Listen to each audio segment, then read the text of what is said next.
What this article speaks about is what's a situation that was to be found right next to these banlieues, right next to the suburbs, right next to these towers in the green, which was one of these big supermarkets, or as the French call them, hypermarchés. And in this case, it's actually a photo of an American one taken by Andreas Górski, which I already referred to a few seconds ago. These hypermarchés, the super large supermarkets, are usually placed right off the highway, and in this case, very close to this suburb. And that was not to everybody's content. The people in the suburb didn't like the extra traffic that they got through it, and much of it was vented through the riots on the cars or stealing off the cars. And what Zus is doing in this drawing here, on the right, you see the suburb area with the high towers, and on the left you see that's hypermarché. But they're interested in a zone that's taking place in between these two situations. Two colossal situations, but what was happening in between that, and what was that article writing about?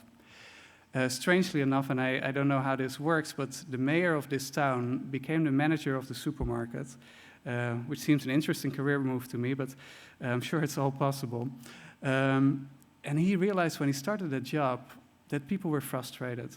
And having been mayor, he knew the possibilities of social programs. He started hiring people out of the towers, which was new for that supermarket.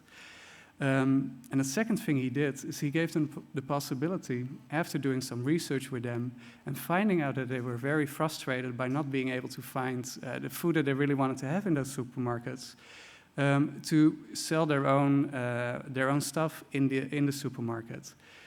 Or basically in the zone in between the supermarket and the residential area, which created a whole new situation, which was much more pleasant, which was upbeat, and suddenly a zone that was by the French government called Zone Urbaine Sensible, which means a sensitive urban zone, which you can explain positively and negatively, but it was definitely a negative phrase in that case.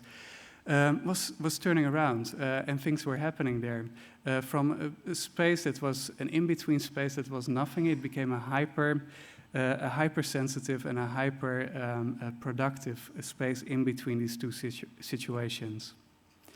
Zus is calling this situation going from the hypermarché and the banlieue to the hyperlieu, which I find an interesting way of phrasing it. Good. To stay in this same time period, and actually we're at the end of the 90s, 1998 and 1999, I want to look at a few free states. And I'm intentionally using examples by artists and not by designers or architects, as I think you probably hear a lot about design and architecture today. The first example, and the slide may be a little bit washed out, it's actually fine, is an example of Joep van Lieshout, a Dutch artist who in 1998 was invited to do a project in Almere. Almere is a city in the center of Holland. If you have never been there, go, because there's a lot of interesting architecture, but as an urban space, it's quite complicated. And what he proposed was to start running a free state with its own money, its own legislation, and so on. Of course, this was not something that was approved by the local government, but it's referred back to some of his older work. Many of it is mobile spaces, mobile homes, and he did execute it later on, and I find that inspiring because it's really a space that's a weightless space in many ways in the port of Rotterdam. The top image is actually not at the port of Rotterdam because I've never seen a hill like that in the situation where I come from, but the images at the bottom are. And this is a place where he did start his own law system, he did start his own money, and of course there was a lot of criticism on it. The second example of these free states started in the same year. This is Thailand, the other side of the world, and this is Rikrit Tirvanitja, a Thai artist, actually dividing his time between New York, Berlin, and Thailand. And he started a project called The Land. And what he is doing, he's inviting people from abroad to build these lovely buildings that are on the site. But the most important thing is that it's a zone without property. Nobody owns here anything. It's all owned by the community. And everybody can use everything. And it's very much about ecology and discussion. And some really wonderful projects here. I find the interesting thing here is that he creates a situation between innovation and tradition on the other end. Then the last proposal of these free states is yet again on the other side of the world. And in this case, it's the desert in California close to Joshua Tree, where artist Andrea Zuttel in 1999, so 1 year later, started a project on her pots that she was working with, inviting friends to customize the pots and creating a small community around it. Interesting thing is that all of these, as you probably noticed, are taking place outside of the cities, are not part of the urban landscape, but are really part of a rural, natural landscape. And I thought that was kind of interesting, and I wondered why. And I think this may be the reason. We stay in California for a moment. This is Orange County on the coast, which is an area of endless sprawl. And this is an example of the last few months, where one of the council women, and her name is Deborah Pauly, and she's not on this photo, this is not a lady that is screaming, was attending a protest event against a Muslim fundraiser. It was a very friendly fundraiser. There was not much to protest against, I would say. But she used this very strange quote, referring to that she knew enough Marines to help many of the people in that fundraiser to eternity as soon as possible. Of course, this resulted, and rightfully so, in a very long discussion, because it's a scary thing taking place in cities, and perhaps that's why these artists escaped for a few years.